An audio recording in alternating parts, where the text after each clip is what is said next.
welcome to the first video version of What Would Aaron Say? I'm Aaron. Here's what I say. Here's a question from Shannon. Hey Aaron, I just had surgery to remove my nodules with Dr. Burns here in Boston. Okay, that's pretty serious.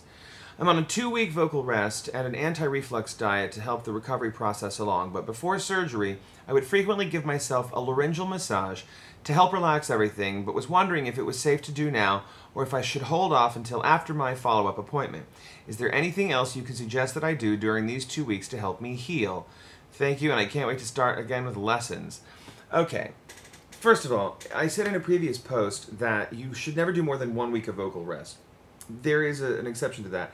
Certain surgeries, you've got to just listen to your surgeon because it has more to do not with whether the surface skin was bothered, but how deep the incisions were. So if the surgeon went deep down in, he knows that it needs 2 weeks of rest, okay?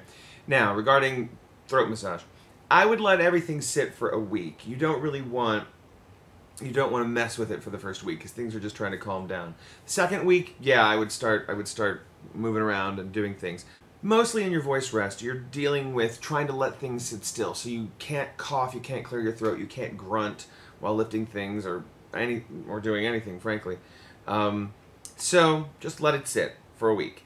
If you need to stifle a sneeze, the best way to do that is to press into this really hard and look up.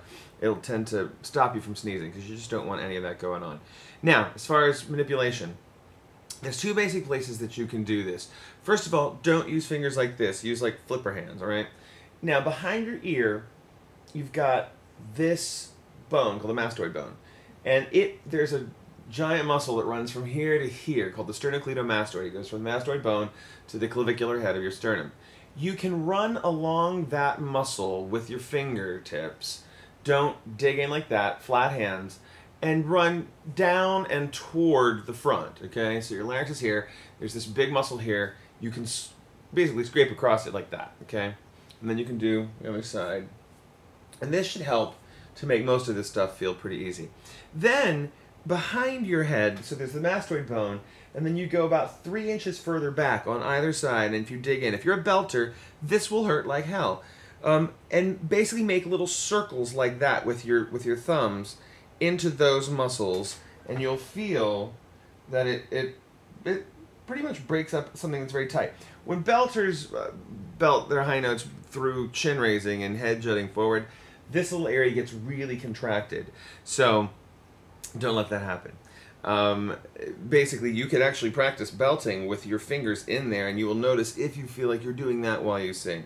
So the 2 basic places are back here, massaging all that, which helps the head just feel free, and then diagonally down here. Some people will do this kind of stuff. I say stay away from that, especially post-surgically. You don't want to mess with any of that stuff. So that's what would Aaron say.